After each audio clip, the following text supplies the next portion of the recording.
Pierre est prêtre. Il y a 15 ans, il est allé dans le désert du Sahara, sur les lieux où a vécu Charles de Foucault. Ce matin, il nous ouvre sa maison et pour nous, il revient sur son voyage. Quelques aperçus du Sahara algérien. Voilà le grand air oriental. Alors le mot désert et le mot parole, c'est le même mot en hébreu, c'est la même racine.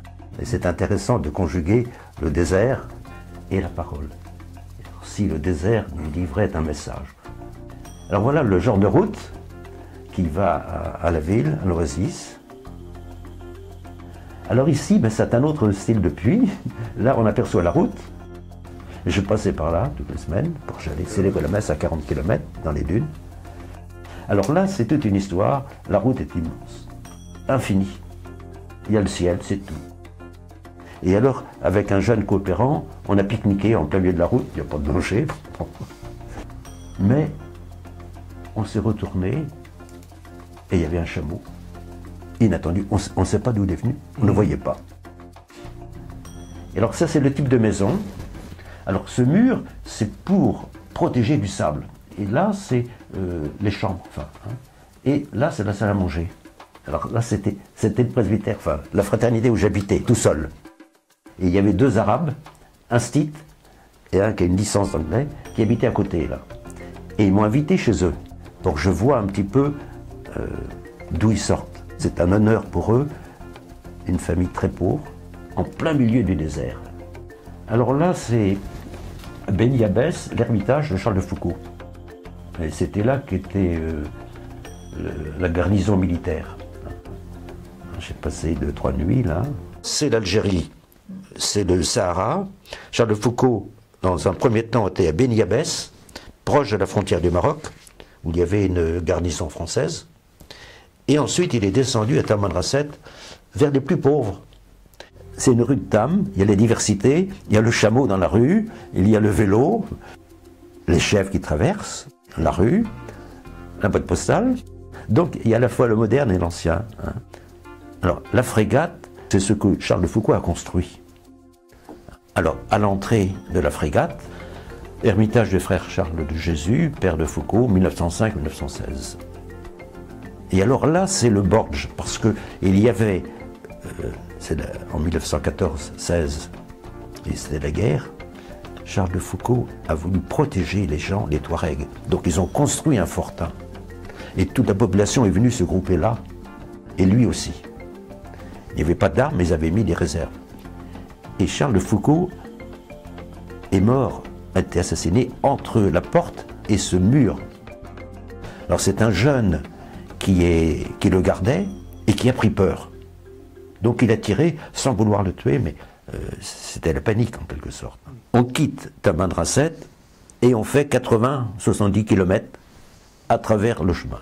En route vers le plateau de la Sécrème, 2728 mètres. Alors voilà, le genre de pierre, c'est vraiment le volcan, quoi. Alors ici, c'est une auberge au bout du col et l'ermitage là-haut. Il faut tout emporter, tout le ravitaillement et tout. Voilà l'autre vue de l'ermitage, avec le mur qui protège, et la vue qu'on a de là-bas. Et il m'a fallu 3 jours pour découvrir qu'il y avait des fleurs. Signe que j'étais encombré de moi-même. Du milieu des rochers jaillit la vie. Alors ça, c'est Charles de Foucault, une citation. « La vue est plus belle qu'on ne peut le dire ni l'imaginer.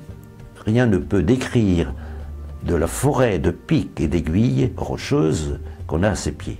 On ne peut le voir sans penser à Dieu. » Et à ce moment-là, on peut prendre le psaume de la création. « Mon Dieu, tu es grand, tu es beau. »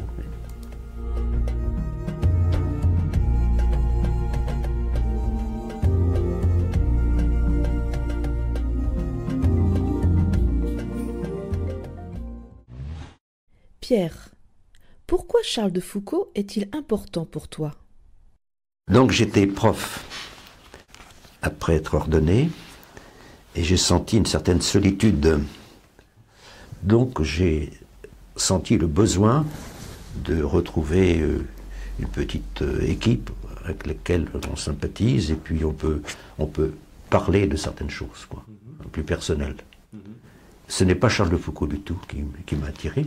Et on demande à ceux qui entrent en fraternité de suivre un mois, ce qu'on appelle un mois de Nazareth, pendant lequel on vit une vie de fraternité, puis on réfléchit avec Charles de Foucault et tout cela. Donc au point de départ, ce n'est pas Charles de Foucault qui m'a attiré. Chez lui, c'est plein de contradictions. Il est appelé à une vie de prière, de contemplation, alors que c'est un homme d'action. Première contradiction. Une deuxième contradiction, il veut devenir frère universel, alors qu'il aime et il recherche la solitude. Troisième contradiction, il souhaite trouver des hommes pour partager la vie de moine, et il reste tout seul jusqu'à sa mort. C'est quand même assez curieux. Et donc un homme de contradiction, c'est peut-être un petit peu notre histoire à chacun aussi. Hein. Pierre est aumônier dans un hôpital qui s'occupe de personnes qui ont le cancer. Comme Charles de Foucault dans le Sahara, Pierre est là, tout simplement, pour écouter, pour réconforter, pour une visite d'amitié à ces personnes qui souffrent.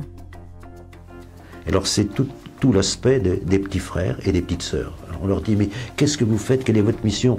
Les gens ne comprennent pas qu'il y ait en Algérie, dans les pays de l'islam, des prêtres, des religieuses et tout. Mais on est là, simplement, comme témoin, gratuit. C'est le rôle de l'Église.